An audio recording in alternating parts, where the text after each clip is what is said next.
Visión sobre el vicio de la lujuria y la virtud de la castidad. La séptima imagen tenía casi aspecto femenino. Estaba extendida sobre el costado derecho y doblando sus piernas las levantó hacia sí, como quien está descansando en su cama. Su pelo era como llamas de fuego, los ojos blancos como la tiza, y llevaba en los pies sandalias blancas, tan lisas y resbaladizas que no podía caminar ni estar de pie con ellas. Emitía aliento y baba venenosa por la boca.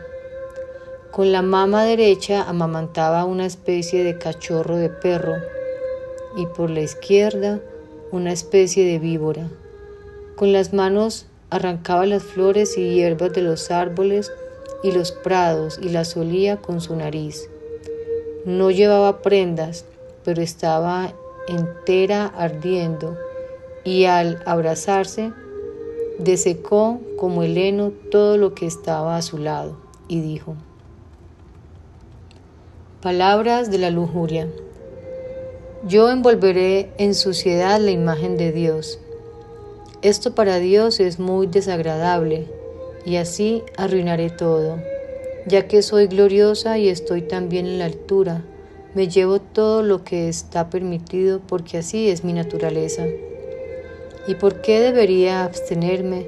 ¿Por qué debería negarme las cualidades de una vida alegre y un espíritu brillante?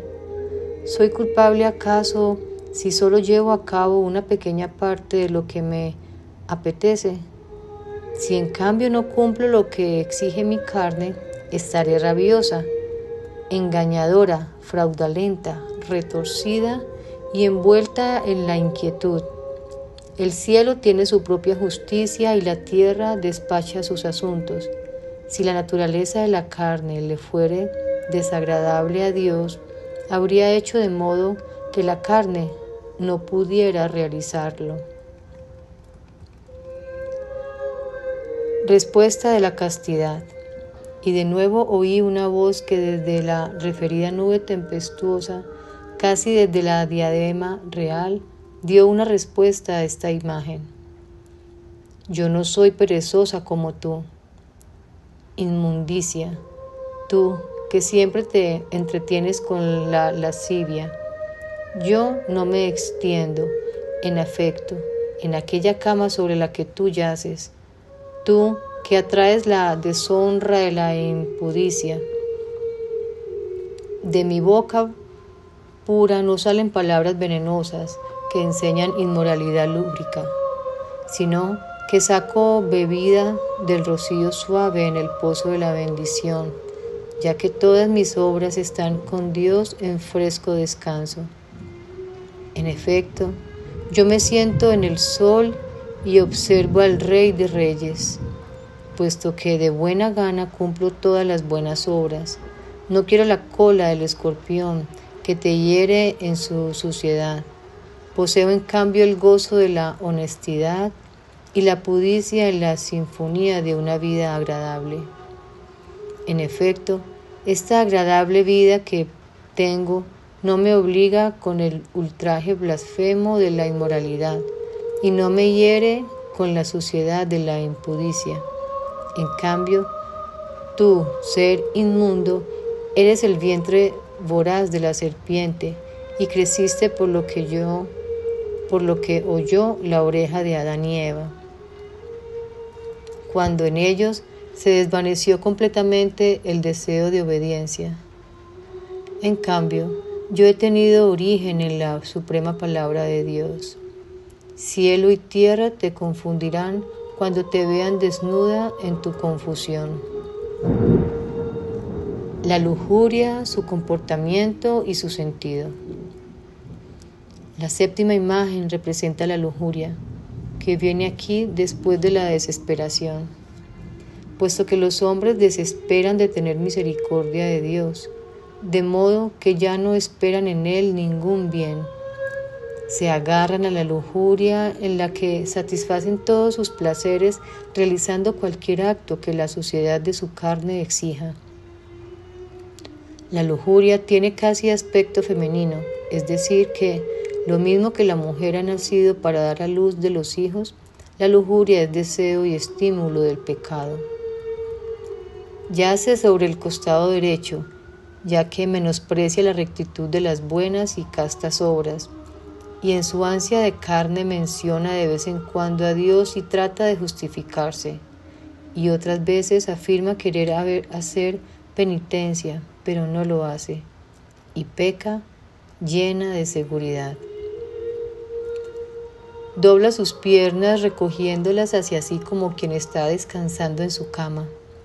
Significa que ella cambia la fuerza con la que debería levantarse hacia Dios por la fragilidad de la carne y atrayéndosela en la tortuosidad de vergonzosas acciones e incluso entumeciéndose voluptuosamente en su mente, afirma por boca de los hombres lujuriosos que no es capaz de abstenerse de la concupiscencia de su propia carne.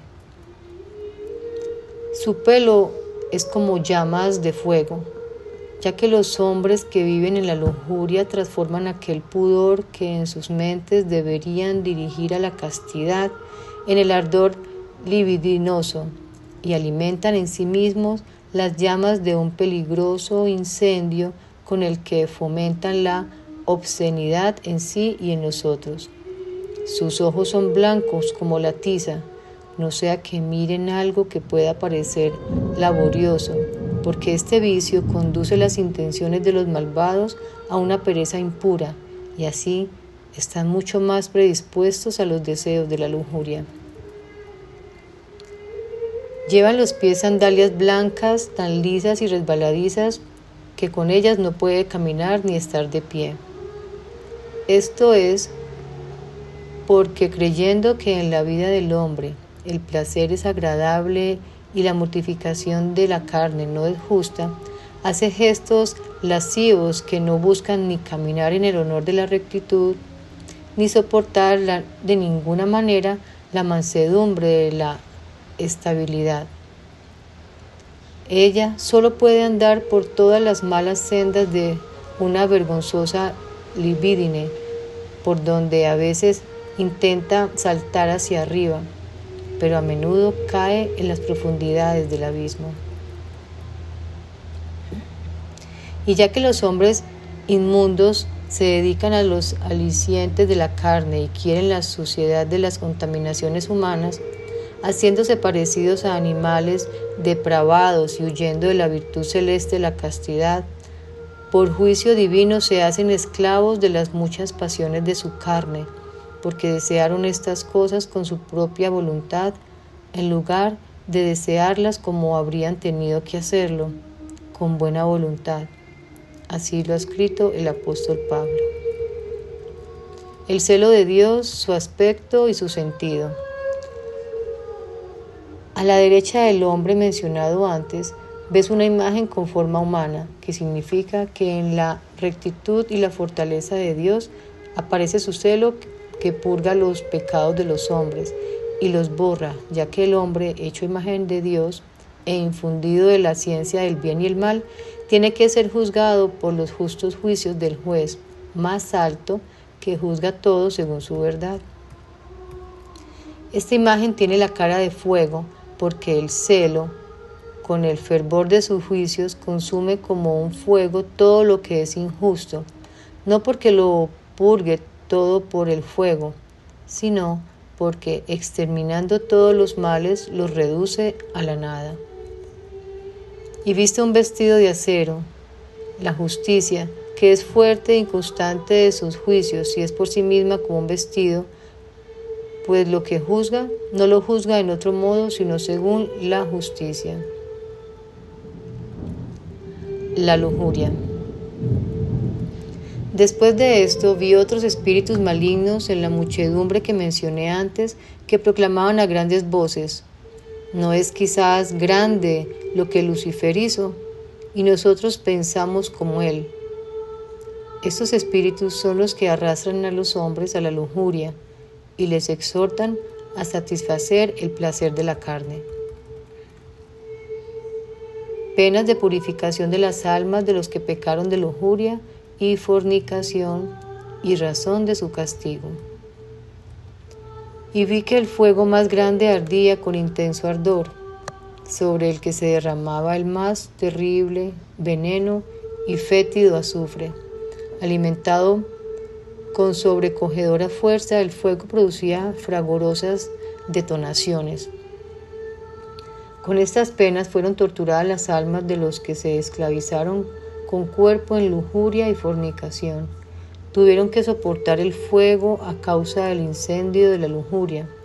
Fueron contaminadas con veneno por la obscenidad que satisfacieron en la lujuria, y fueron atormentadas con azufre por la insensatez y perversa obra de este vicio. Penas de purificación con las que se castiga a las almas que cometieron adulterio, razón de su castigo. En este fuego había otro fuego en el que los espíritus malignos precipitaban y luego elevaban de nuevo las almas de los que cometieron adulterio. Lo mismo que se dobla aquí y allá una rama flexible que se entrelaza en una empalizada.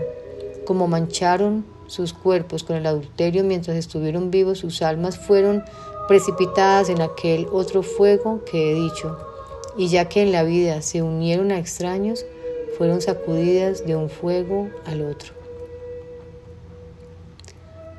Penas de purificación con las que se purifican las almas de los que hicieron a Dios voto de castidad y luego lo violaron, y razón del castigo.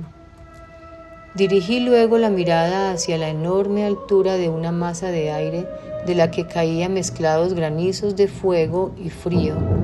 Allí estaban las almas de los que en vida hicieron a Dios voto de castidad y lo violaron, que caían de aquella altura y de nuevo, como empujadas por el viento, volvían allí como encarcelados por las tinieblas hasta el punto de que no pudieran moverse. Los golpeaba el granizo de fuego y hielo, y los espíritus malvados las ultrajaban diciendo: ¿por qué habéis abandonado vergonzosamente el voto que hicisteis?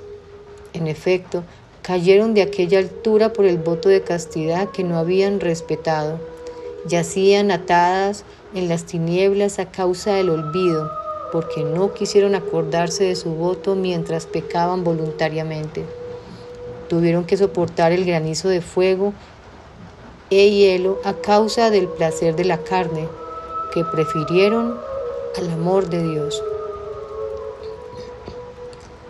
Penas de purificación de las almas que se purifican de los que subvirtieron la naturaleza humana con relaciones innaturales y razón del castigo. También vi un vasto y profundo pantano lleno de horrible barro en el que avanzaban surcándolo las almas de los que mientras habían estado vivos habían subvertido su naturaleza humana, tanto hombres como mujeres, con relaciones innaturales en la fornicación. Los espíritus malignos vertieron agua ardiente sobre ellos y las forzaban con horcones ardientes a esconderse en el barro. En efecto, atravesaban por el barro, ya que en vida menospreciaron los actos de libidine, su humana naturaleza, tanto en ellos mismos como en los otros. Los espíritus malvados vertieron sobre ellas aguas ardientes, ya que lo hicieron con el ardor de la peor libidine. Fueron revueltas al barro por los espíritus malvados con los horcones, ya que al practicar este vicio también renunciaron al humano pudor. Penas de purificación con las que se juzga a las almas de los que fornicaron con ganado y razón del castigo. Y vi que los espíritus malignos obligaron a las almas de los que fornicaron con ganado a pasar por varios fuegos, golpeándolas con flagelos ardientes como espinas y punzantes zarzas. También las bestias les echaron en cara su pecado. Las almas fueron torturadas por estiletes de fuego a causa de aquella conjunción inhumana. Fueron afligidas por los flagelos ardientes, por la libidine extraviada de aquella conjunción, y fueron reprochados por sus pecados, ya que no consideraron lo que hicieron. Y vi y entendí eso. ¿De qué modo los hombres que pecan de lujuria y fornicación pueden hacer penitencia y castigar este pecado en su cuerpo? Y de nuevo oí una voz de la luz viviente que me dijo: las penas que ves son verdaderas, son tal como las ves y aún más. Por tanto, los hombres que quieran vencer los espíritus que los inducen a los actos impuros de lujuria, si quieren evitar sus castigos, castíguense con ayunos y latigazos, e impongan a la misma carne sacrificios con oraciones excelsas, hasta que de este modo logren someterla al buen deseo del espíritu. La fornicación es parecida a las víboras y a las bestias que matan los otros animales. La fornicación es parecida a las terribles víboras que engañan arrastrándose e incluso tiene en sí la maldad del diablo, que mata y abandona la justicia. Por este motivo, los hombres que eligen la lujuria en la fornicación y descuidan las normas de la ley de Dios, matan tanto a las almas como los cuerpos, tal como una bestia que convierte a otra en un cadáver putrefacto. El hombre y la mujer que se unen gracias a artes de magia no son parientes legalmente. Los que se someten mutuamente a una inmunda unión con artes horrorosas no están unidos legalmente, ya que se ataron inicialmente a través de los artificios de una seducción idólatra. ¿De qué manera, haciendo penitencia, pueden castigarse los que pecaron de adulterio? Los que se mancharon de adulterio y quebrantaron con perversa transgresión la justicia, la justa unión querida por Dios, si quieren evitar los castigos para este pecado, vistan un vestido áspero, macérense con ayunos muy severos y con el castigo de los azotes según las indicaciones de su consejero espiritual. El adulterio, que es una grave injusticia, debilita las fuerzas de los adúlteros. En efecto, la transgresión del adulterio es una grave injusticia y por todo es desventajosa e intolerable. Cuando Dios formó al primer hombre, sacó a una mujer de su costilla y así los dos se volvieron una única carne. Y ellos, por lo tanto, vivieron en unión, en único amor, en el amor infundido por Dios. Por lo tanto, los hombres que están unidos en una unión legal y están santificados por el pacto de la autoridad más importante, si luego violan este pacto y se unen a otras personas, pierden vigor y son debilitados en sus fuerzas, como Sansón se debilitó cuando su mujer lo engañó, y se precipitan en una ruinosa caída, como también Sansón se entregó a la muerte. Las vírgenes que no supieron mantener el voto de castidad, depongan los velos de la virginidad y reciban los de la viudez, para que así, haciendo penitencia, se mortifiquen. Pero los que quebrantan el voto de castidad y no conservan la castidad que ofrecieron a Dios para reducir los tormentos de la pena expiatoria, si fueran vírgenes consagradas a Dios, depongan sus velos de virginidad y reciban de su consejero espiritual los velos de viudez. Y las que ofrecieron a Dios el voto de la viudez y luego no lo mantuvieron en el ardor de la libidine, castíguense con vestidos ásperos, severos, ayunos y azotes, y supliquen la gracia de Dios con oraciones y de rodillas. El que se haya ofrecido a Dios y luego se haya vuelto atrás, es parecido a un pagano. El que se haya ofrecido a Dios y luego se haya vuelto atrás, volviendo a abrazar el mundo que dejó, es parecido a un pagano que adora a los ídolos y no a Dios, ya que tiene en cuenta su propia voluntad antes que la de Dios. Hace como el faraón, que siguió para capturarlo al pueblo de Dios que dejó ir y fue sumergido en las aguas del Mar Rojo. Así también, el que de nuevo quiere afirmar su voluntad propia, a la cual renunció por Dios, es sumergido en una cruel muerte, porque lo mismo que no podía haber vida en la vieja ley, tampoco tal persona es ya capaz de merecer esta vida. ¿De qué modo tienen que mortificarse por penitencia los que en la fornicación cambiaron la tendencia humana natural? Si los que han abandonado la natural tendencia humana, cambiándola por una fornicación contraria a su naturaleza, sean hombres o mujeres, quieren evitar los castigos de este pecado con la penitencia, deben macerarse con cilicio, ayunos, azotes y busquen apaciguar a Dios clemente, apresurándose a rezar de rodillas excelsas oraciones. El pecado de las revelaciones contrarias a la naturaleza es una perversión y es la fuerza del corazón del diablo. Este pecado es vergonzoso y criminal y se ha introducido en el hombre por arte diabólico, exactamente igual que la muerte entró en el hombre con la caída de Adán, cuando éste se alejó de Dios. Dios, en efecto, creó al hombre destinándolo a un gran honor y a un nombre glorioso, pero la serpiente lo engañó. El hombre aceptó su sugerencia y así perdió la facultad de comprender lo que dicen todos los animales cuando emiten sus sonidos.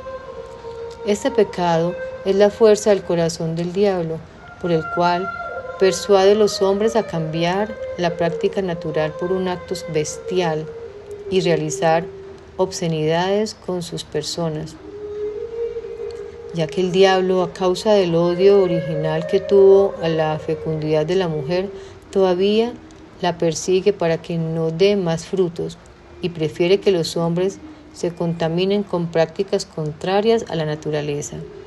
Y ya que Dios quiso que el género humano fuera engendrado por la mujer, es un grave delito que el hombre disperse la propia semilla cuando se mancha de este pecado. ¿De qué manera pueden hacer penitencia los que se unen a ganado, pero también los que copulan con el ganado y humillan la gloriosa naturaleza humana hasta esta terrible infamia, y luego, reconociendo su vergonzoso pecado, tratan de mortificarse por esta transgresión, deben castigarse con severos ayunos y terribles azotos, y rehuir aquella clase de ganado con que pecaron, para que su arrepentimiento sirva de tropiezo al diablo. El hombre que fornica con ganado, con este pecado es peor que los gusanos, que al menos no se apartan de su naturaleza. En efecto, el hombre que peca de fornicación con ganado actúa como el que construye una vasija de barro. Afirma que esto es su Dios y de este modo deshonra a Dios, ya que junta la razón con una naturaleza irracional y contraria. También se parece a una piedra dura y fría, ya que está tan endurecido como no recuerda el honor para el que fue creado, y tiene gran frialdad, porque en su intelecto extingue el fuego del ardor del Espíritu Santo. Cuando comete ese pecado con ceguera completa, por este motivo el alma del hombre, que es inmortal, sufre en la vasija de su cuerpo cuando comete este pecado, pues este pecado es peor que los gusanos, que al menos no se apartan de su naturaleza. Cuando el hombre se deja arrullar por la lujuria, ofrece un sacrificio a los diablos y se busca la ruina, puesto que tiene que ser juzgado por Dios. Cuando el hombre por el gusto de la carne se deja arrullar por la lujuria, ofrece un sacrificio a los diablos ya que cuando por este placer realiza malas obras, se le obscurecen los ojos de la ciencia del bien en el alma, casi como si se cubriera los ojos con sus manos, y cometiendo esta iniquidad, se encamina hacia las tinieblas, diciendo: no puedo vivir como si no fuera de carne. Vivo de alimento y bebida, tal como Dios me ha constituido, y por tanto no puedo abstenerme de semejantes obras. Y así, el hombre con sus sentidos y sus malas obras se prepara a la ruina con el deseo de estas obras perversas. Gira como la rueda de un molino y con el beso y el olor de la concupiscencia comete los pecados de la lujuria. En efecto, la llama del fuego de la lujuria se extiende en el ombligo de la mujer, pero encuentra pleno cumplimiento en los lomos del hombre. A eso se suma la sugestión diabólica, ya que el diablo comenzó por dar mal consejo a la mujer y lo realizó en el hombre. Igual que el fuego arde más intensamente cuando se atiza, pero ya que Dios creó al hombre sin carencias y por la ciencia del bien le enseñó todos los bienes, juzgará todas las obras del hombre según sus méritos, como el espíritu profético de David, inspirado por mí.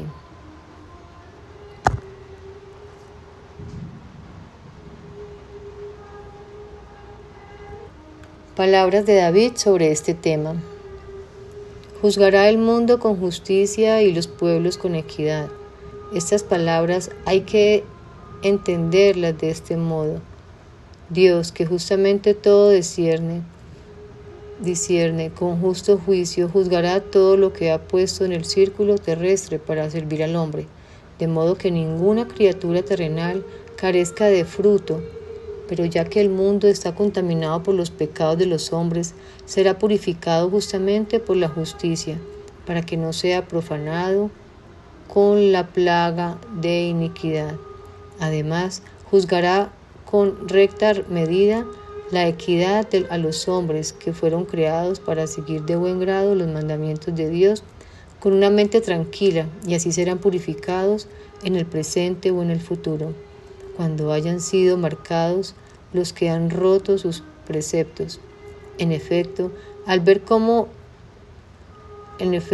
conocer e ignorar la gracia de Dios, quedaron envueltos en los pecados y por lo tanto fueron merecedores de penas. Sin embargo, para librarse de ellas, tienen que castigarse de modo que, cuando miren la gracia de Dios por el arrepentimiento, a lo largo o al final de su vida, se eleven hasta la salvación después de que los hayan limpiado. Esto se ha dicho para la purificación y para la salvación de las almas de los penitentes, y es digno de fe. Quien tiene fe lo considera cuidadosamente y lo recuerda para actuar el bien.